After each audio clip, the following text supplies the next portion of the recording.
এত বড় সাহস, আমাকে অপমান! আর আমি কোনো অপমান সহ্য করিব না। অপমান কা বদলাও অপমান নিতেই হবে। ও গুলটে মামা, ও গুলটে মামা, গুলটে মামা গো, ও গুলটে মামা! তুমি কোথায় যাচ্ছ এইভাবে? মাছ ধরতে। তুমি মাছ ধরতে যাচ্ছ? হ্যাঁ, ইলিশ মাছ, ইলিশ ফিশ। জয় গুরু, তোমার বড়শি কোথায়? আমার কাঁধে এটা কি দেখতে পাচ্ছিস না? গলতপুরের আংশি বলদ ঘটন। এটা বড়শি, বড়শির আগায় ঝুড়ি। আমার সঙ্গে এলে দেখতে পাবি এই চ্যাঙ্গালিয়ান বড়শির কামাল। চলে আয়।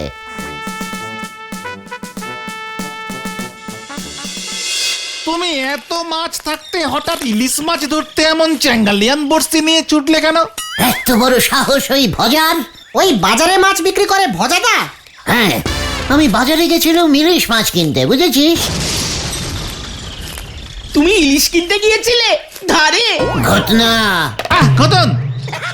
তারপর ভজাদা কি বললো তোমাকে? বলে 1400 টাকা কেজি ইলিশ।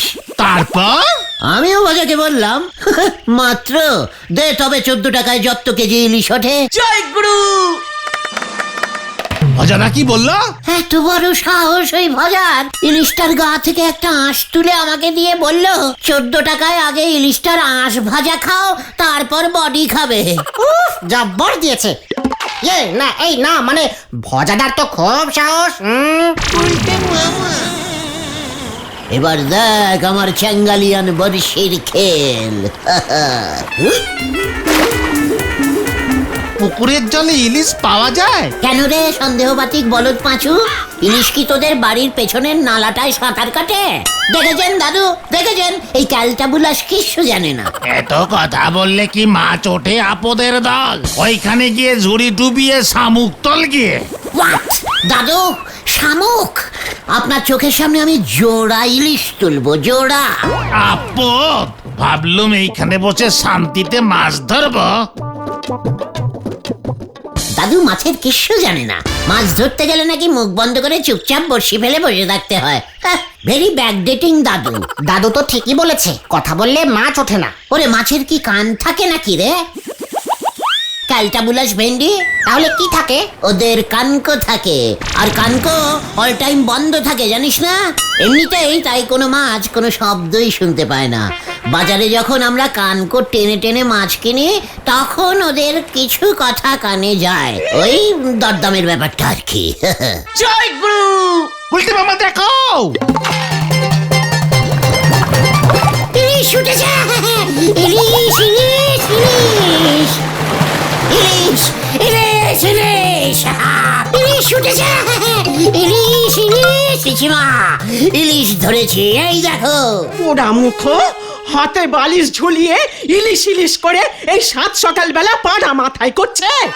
ইলি মানে বালি, ইয়ে মানে বালিশ। ইলিশটা বালিশ হয়ে গেল কেমন করে? ঘুমিয়ে ঘুমিয়ে খামোখা ইলিশ ধরতে গেলি কেন? হ্যাঁ, কুমির ধরতে পারলি না? ও তো ছাড়া। রাখিব না, রাখিব না আমি এই ক্যালটাবুলাস জীবন। ইলিশ খাইতে পারিতেছি না, ওদিকে বর্ষাকালটাও পাসিং হইয়া যাইতেছে। খাইবে কি? মানে খাবে কি করে? ইলিশ মাছের যা দাম। তুমি স্বপ্নে ইলিশ ধরলে, স্বপ্নেই তো এই মাছটা খেয়ে ফেলতে পারতে। না, কাটা ইলিশে নুনের ছিটে দিবি না বলছি। তাছাড়া স্বপ্নেও তোমার ইলিশ খাওয়া হতো না গুলটে মামা, কারণ পুকুরে কোনোদিনও ইলিশ পাওয়া যায় না। এই, তুই ইলিশ সম্বন্ধে কি জানিস রে পাঁচু? পাঁচু তো ঠিকই বলেছে গুলটে মামা। ইলিশ মাছ নদীতে ডিম ছাড়তে এলে ধরা পড়ে। ওগুলো নদীগত ইলিশ। পুকুরগত ইলিশগুলো পুকুরে সেই ডিম পারে। পুকুরে আবার ইলিশ আসবে কেমন করে? ওরে গলতপুরের ভাজা বলদ ঘটন, বাজারে এত ইলিশ রোজ রোজ আসে, ওদের মধ্যে 2-1টা ইলিশ টুক করে পালিয়ে পুকুরে চলে আসতে পারে না? আলবাত পারে। শোন, আমার স্বপ্ন পর্যন্ত যখন ইলিশ চলে এসেছে, তখন আমি ইলিশ খাবই, খাউঙ্গাই খাউঙ্গা। তার আগে নরদার দোকানে চলো, 1 কাপ চা তো খাই। ঠিক আছে, চল দেখি নরা ইলিশ খেলো কিনা জেনে আসি। হ্যাঁ হ্যাঁ, চলো চলো। গুলটে মামা। ইলিশের কথা আর বলবেন নে নন্দ ভণ্ড গুলটি বাবু, পরানটা কেমন যেন হু হু করে ওঠে গো। তুইও কি স্বপ্নে ইলিশ দেখেছিস নাকি নরা? যাদের ধারে খাওয়া অভ্যেস তারাই স্বপ্নে ইলিশ দেখে। আমি ইলিশ দেখেছি একেবারে যাকে বলি চম্মচকে। নরা! এই শান্তি শান্তি শান্তি। গুলটে মামা। নরাদা, তুমি কি বলতে চাইছো বলো তো বলো তো। পাঁচু ভাই পোগো, ইলিশ আনতো আমার দাদু, একেরে যারে বলি খাঁটি পদ্মার ইলিশ। সে প্রায় 3-4 কেজি তো হবেই। সেই ইলিশের পেট থেকে বেরুতো এত ডিম। সেই ডিমগুলো পুকুরে ছাড়তে পারিসনি, ক্যালটা বুলাস। ইলিশের ডিম পুকুরে ছাড়লি পরে সে ডিম ফুটে আপনার মতো সব নন্ড ভণ্ড ট্যাংরা মাছ বেরুতো, তাই ছাড়িনি। নরা! আমাকে ইলিশ চেনাতে আসিস না। তোর দাদু ইলিশ আনতো পদ্মা থেকে, আমার দাদু ইলিশ আনতো খর্দা থেকে। খর্দার ইলিশ খেয়েছিস কখনো? ওই দেখো রামায়ণের হনুমানের কুরুক্ষেত্রের যুদ্ধে এনে ফেলিছে। এই খেয়েছে খেয়েছে। নরাদা, তোমার দাদু এখনো বেঁচে আছেন? দাদু সেই কবেই স্বর্গে চলে গেছেন গো, কিন্তু সেই ইলিশের স্বাদ এখনো জিভে নেগে আছে গো। এত স্বাদ! সোয়াদ বলি কি সোয়াদ। একবার দিদমা রান্নাঘরে ইলিশ মাছ ভাজা করতেছিল, সে এমন গন্ধ ছেড়েছিল যে দুটো মেসো ভূত থাকতে না পেরে রান্নাঘরে ঢুকে পড়েছিল। সেই এক কাণ্ড। ভূত দেখি তো দিদিমা মুচ্ছা গেল। ব্যাস, তারপর থেকে দাদু ইলিশ মাছ আনা বন্ধ করে দিল, আর আমারও ইলিশ খাওয়া জম্মের মতো ঘুচি গেল। বলিস কি রে নরা? ভূতেও ইলিশ খায়? গ্রাম বাংলার ভূতগুলো খায় গো। আমাদের বাজারে দেখছি ইলিশ ঢোকা বন্ধ করতে হবে। এই যে ভেলা বাবু গট গট করে চলি যাচ্ছেন, যে চা খাবেন নে? আজ আর চা খাবো না রে নরা, 1 কেজি ওজনের দুটো জব্বর ইলিশ নিয়েছি। তাড়াতাড়ি গিয়ে তোদের মাসিমাকে দেখাই, একেবারে লাফাচ্ছিল। এ কি বলতেছেন? একেরে জ্যান্ত ইলিশ পেয়ে গেলেন? আরে টাকা দিলে বাঘের দুধও পাওয়া যায় রে নরা, আর দেরি করা যাবে না। 1500 টাকা কেজি চেয়েছিল, করকরে নগদে 300 টাকা। খুশি হয়ে 100 টাকা আরো বেশি দিলাম। যাই রে। ভেলা কাকা জ্যান্ত ইলিশ কিনেছে পাঁচু। দেখেন গে পুঁটি মাছ কিনে ইলিশ বলে চালাচ্ছে। পাঁচু চলে আয়। কেন? বলেছি না আমি ইলিশ খাবই। হয়ে গেল, চল রে।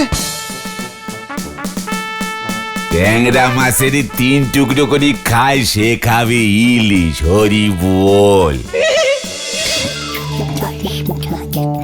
কেমন প্ল্যানিং দিলুম বল একবার, বল। দারুণ! বলতে মামা, ব্যাপারটা একটু বাড়াবাড়ি হয়ে যাচ্ছে না? হোয়াট বাড়াবাড়ি? পাঁচু, ইলিশ খাওয়ার জন্য আমি বাড়াবাড়ি আড়াআড়ি তাড়াতাড়ি সব করতে পারি। জানি না কি আছে কপালে।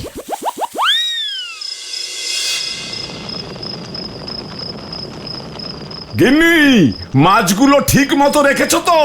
সে রাখবো না কেন, হাড়িতে নোড়া চাপা দিয়ে রেখেছি। পাড়া প্রতিবেশী জিজ্ঞেস করলে বলো জোড়া ইলিশ এনেছি। আমি কিন্তু সবাইকে তাই বলেছি, মনে থাকে যেন। হ্যালো, আমি মেছো ভূত, ইলিশ খাই। ভূত হালুম করছে। হ্যালো, ইয়ে মানে হাউ মাউ খাও, ইলিশের গন্ধ পাও। ওরে বাবা গো! চল পাঁচু, কাজ হয়ে গেছে। হাউ মাউ খাও, হাড়ির ভিতর থেকে ইলিশের গন্ধ পাও। ইলিশ! ওরে বাবা গো! ও বাবা গো! ইলিশে কামড় দিয়েছে গো! বাবা গো! এটি হাড়িতে তো দুটো শিঙি মাছ। কে রে? গিন্নি কি হয়েছে? গেলাম গো! কি কে রে তোরা? পালা বেন্টি, পালাই রে। একি একি হালুম ইলিশ ভূত, আপনার ইলিশগুলো শিঙি মাছ হয়ে গেছে ভেলা কাকু।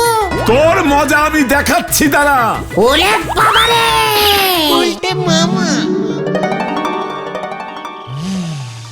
ওই ভেলা কাকুকে আমি ছাড়বো না। পাচু বেটা, বেটা 2 পিস শিঙি মাছ কিনে জোড়া ইলিশের গপ্প দিয়েছে। আর আপনিও ওনার গপ্প গপ গপ করে খেয়েছেন। ওই ভেলা কাকুর স্বভাবটাই হলো এমন, সব কিছুতে রং সইরে বলে। সারা গলতপুর জানতো ভেলা কাকু শহরে স্টিমার চালাতো। পরে জানা গেল ওই সালতাপাড়ার খালে মাথা পিছু 10 টাকা নে ভেলা ঠেলে নৌক পারাপার করে। সেই থেকেই ওনাদের সবাই ভেলা কাকু বলি ডাকে। তা বলে শিঙি মাছকে ইলিশ মাছ বলবে? ওকে আমি দেখছি, ও দেখছি আমার থেকে মানে ডেঞ্জাস্টিক টাইপের লোক। ওরে বর্ষাকালটা চলি গেলে আর তো ইলিশ পাবে না। খেপা তোর ইলিশ খাওয়া হলো না রে, হলো না। পাঁচু চল এখান থেকে, নড়া আবার এই কাটা ঘায়ে নুনের চিটে মারছে। চল চল বলছি। হ্যাঁ হ্যাঁ যাচ্ছি যাচ্ছি। এই চল রে তোরা। হ্যাঁ হ্যাঁ চলো চলো। আমার দিদিবান মেসো ভূতের গপ্প শুনি ভূত সেজেছে, ইলিশ রেখেছে হাড়িতে আর ভূত ঢুকেছে বাড়িতে। হরি বল। ওরে বাবা গো, ও বাবা গো, ও কি ব্যথা করছে গো পিসিমা, ও বাবা। শিঙি মাছের কাঁটার ঘা, ব্যথা তো হবেই। একটু ইলিশ খাওয়ার জন্য তুই এমন পাগলামি করলি গুলটে, আজ যদি আমাদের সেদিন থাকতো রে। ইলিশ খেতে না পারি, ইলিশের কাঁটার ঘা যদি খেতুম তাও এত কষ্ট পেতুম না, তা বলে শিঙি মাছের। তোর এত ইলিশ খেতে ইচ্ছে করছে, দাঁড়া দেখি রাতে ব্যবস্থা করতে পারি কিনা। কি রাতে ইলিশ করবে পিসিমা? ইয়াহু! বাধা কমে গেছে, বাধা কমে গেছে। যাই পাঁচুদেরকে গিয়ে বলি। পাগল একটা। দেখ আমার ব্যথা কমে গেছে। পিসিমা আজ রাতে ইলিশ মাছ ভাজা, সর্ষে ইলিশ, দই ইলিশ, সব সব সব রাখবে বলেছে। বাবা, ইলিশ মাছটা কত বড় হবে গুলটে মামা? বলেছিলাম না আমার দাদু খড়দা থেকে ইলিশ আনতো, এবারেরটা চাকদা থেকে আনবে মনে হয়। চাকদার ইলিশ 10-12 কেজির নিচে হয় না। বাবা, ওটা ইলিশ মাছ নাকি তিমি মাছ? ভেন্ডি মুখ সামলে কথা বল বলে দিচ্ছে, অন্যের ভালো সহ্য করতে পারিস না না? আমাদেরকে খাওয়াবে না? চিন্তা করিস না, ওই ইলিশের ডিমগুলো গজাদার বাগানে যে পুকুরটা আছে ওখানে ছাড়বো, ওই পুকুরে ইলিশ চাষ করব। পুকুরে এত বড় ইলিশ মাছ হবে গুলটে মামা? পোনা ইলিশ তো হবে, তখন তোরা যত ইচ্ছে খাবি। বড় ইলিশ বড়দের খেতে হয়, ছোট ইলিশ ছোটদের, জানিস না? বলছি তো পুকুরে কখনো ইলিশ হয় না। তাহলে ডিমগুলো অ্যারোকিয়ামে ছাড়বো, সেখানে দেখবি ডিম ফুটে কত চারা ইলিশ বেরোবে। তোদের আমি চারা ইলিশ হলেও খাওয়াবো, এই তোদের বলে গেলুম। এবারেরটা আমাকে খেতে দে ভাই ঠুকন, এখান থেকেই গন্ধ পাচ্ছি। ঠিক আছে ঠিক আছে, তুমি একাই খাও, আমরা লোভ দেব না। ওরে দাঁড়া, আমি বরং চট করে নরাকে গিয়ে সুখবরটা দিয়ে আসি, বুঝেছিস? ও বাচুদা, এরুকিয়াম কি গো? Aquarium, aquarium. জয় গুরু, তুমি সেরা, তুমি সেরা। পিসিমা, পিসিমা, আরে পিসিমা তাড়াতাড়ি এসো, খুব খিদে পেয়েছে। এই তো আসছি রে বাবা, আসছি। সন্ধে 7টা থেকে তোর খিদে পেয়ে গেছে। আরে রান্নাটা তো করতে দিবি। দাও দাও দাও দাও। দেখি ইলিশ মাছ কোথায়? এই নে, এটা কি? কচুর শাক ইলিশ মাছের মাথা দিয়ে রেঁধেছি। বাজারে গিয়ে বাজার থেকে ইলিশ মাছের মাথাটা নিয়ে এসেছি। জানিস এটার জন্য ভজা 10 টাকা নিয়ে নিল। হোয়াট? কচু শাক? হ্যাঁ রে, খেয়ে দেখ, পুরো মাথাটাই তোকে দিয়েছি।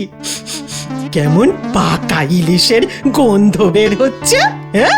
সর্ষে ইলিশের বদলে কচু ইলিশ। কি করবি বল, ইলিশ যে বড় লোকই মাছ রে, সবার কপালে জোটে না। বাজারে গরিব ইলিশ ওঠে না পিসিমা। দূর পাগল, খেয়ে নে দেখি, আমি রান্নাঘরটা ততক্ষণে গুছিয়ে আসি।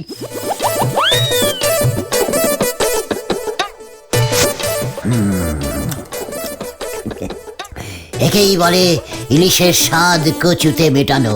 আই লাভ ইউ পিসিমা।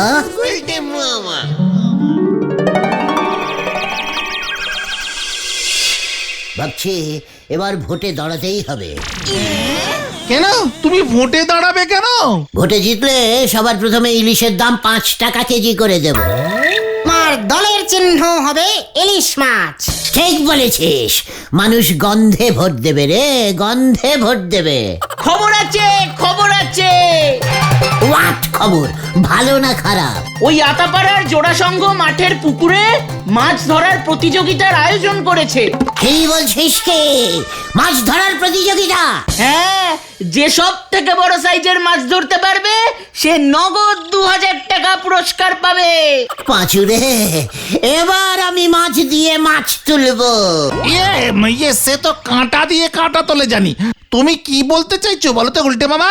আমি ওই প্রতিযোগিতায় মাছ ধরবো, তারপর পুরস্কারের 2000 টাকা দিয়ে ইলিশ কিনবো। এইবার খারাপ খবরটা শোনো গুলটে মামা, ওই প্রতিযোগিতায় নাম দিতে গেলে 500 টাকা লাগবে। অ্যাঁ, অ্যাঁ, লাটের পুকুরের মাছ কোন লাটের যে 500 টাকা লাগবে? ওসব জানি না, লাটের পুকুর তো দেওয়াল দিয়ে ঘেরা, যে 500 টাকা দেবে সেই ঢুকতে পারবে, এটাই জোড়া সংঘের নিয়ম। যা শুরুতেই সে কভি নেহি।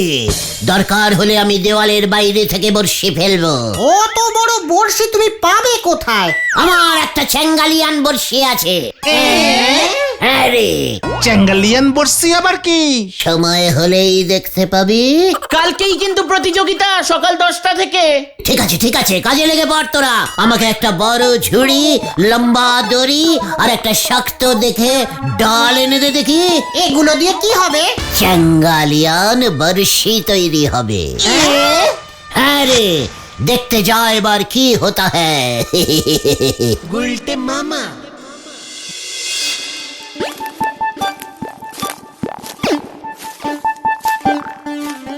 দেখছো তো গেট বন্ধ, সামনে পাহারা। আরে প্রতিযোগিতা শুরু হয়ে গেছে গুলটে মামা। হোক গিয়ে, বড় মাছটা আমি ধরবো। দেওয়ালের পাশ দিয়ে বর্ষি ফেলতে পারবে না। দেখেছো তো বোমা সঙ্গের ভলেন্টিয়ার গুলো কেমন ঘুরছে। আমার সাথে পেছন দিকটায় চল। হ্যাঁ, তাই চলো তাই চলো।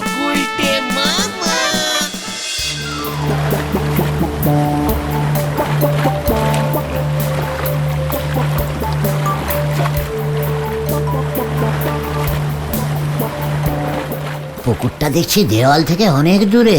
এপার থেকে ঝুড়ি ছুড়লে ওপারে পুকুরে গিয়ে যদি না পারে? পাঁচু, ওটা ঝুড়ি নয়, চ্যাঙ্গালিয়ান বর্ষি বল। বর্ষের ঝুড়ি যদি পুকুরে গিয়ে না পড়ে তখন কি করবে? তার থেকে বাড়ি ফিরে যাই চলো। কভি নেহি। তাহলে এখানে দাঁড়িয়ে করবেটা কি? পেয়েছি পেয়েছি, উপায় পেয়েছি। কি উপায়? ওই দেখ পাঁচু, ওই দেখ। ওটা তো একটা গাছ। ওরে ক্যালটা বুলাস বলো তো পাঁচু, ওটা গাছ দেখছিস? গাছের ডালটা দেখছিস না? ডালটা কেমন বিনা টিকিটে পাঁচিলের ওপারে চলে গেছে। মানে ভেরি ইজিক্যালি সোজা। আমি ওই গাছ বেয়ে উপরে উঠছি, তারপর ওই ডাল বেয়ে ভেতরে, তারপর ওই ডালে বসে ঝুপ করে জলে ঝুড়ি ফেলবো। ঝুড়ির যা সাইজ, বড় মাছটা এত বড় জায়গা পেয়ে ঝুড়িতে চেপে বসলে মারবো এক টান, ব্যাস মাছ আমার কবজায়। জয় গুরু। ব্যাপারটা কিন্তু অত সহজ নয় গুলটে মামা। হ্যাঁ, এর থেকে অনেক কঠিন কাজ তোদের এই লিডার করে দেখিয়েছে, সেটা ভুলে যাস না। তারপর সেই কঠিন কাজের পর তোমার কি কঠিন অবস্থা হয়েছিল, তুমিও সেটা ভুলে যাও না গুলটে মামা। পাঁচু, এই ভেন্ডিটাকে বারণ করে দে, আমাকে আবার কাঁটার খোঁচা মারলো। আমার মাথায় রোগ চেপে গেছে, মাছ আমি ধরবই। এই ধর বড়শিটা। আমি আগে গাছে উঠছি, তারপর আমাকে দিবি। ইলিশ আমি খাবই। গুলটে মামা, গুলটে মামা, যা।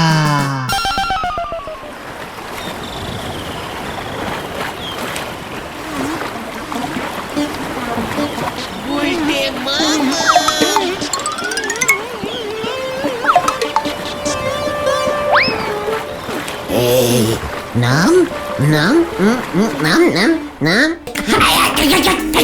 ওরে বাবা রে! ওরে বাবা! ভেন্ডি রে,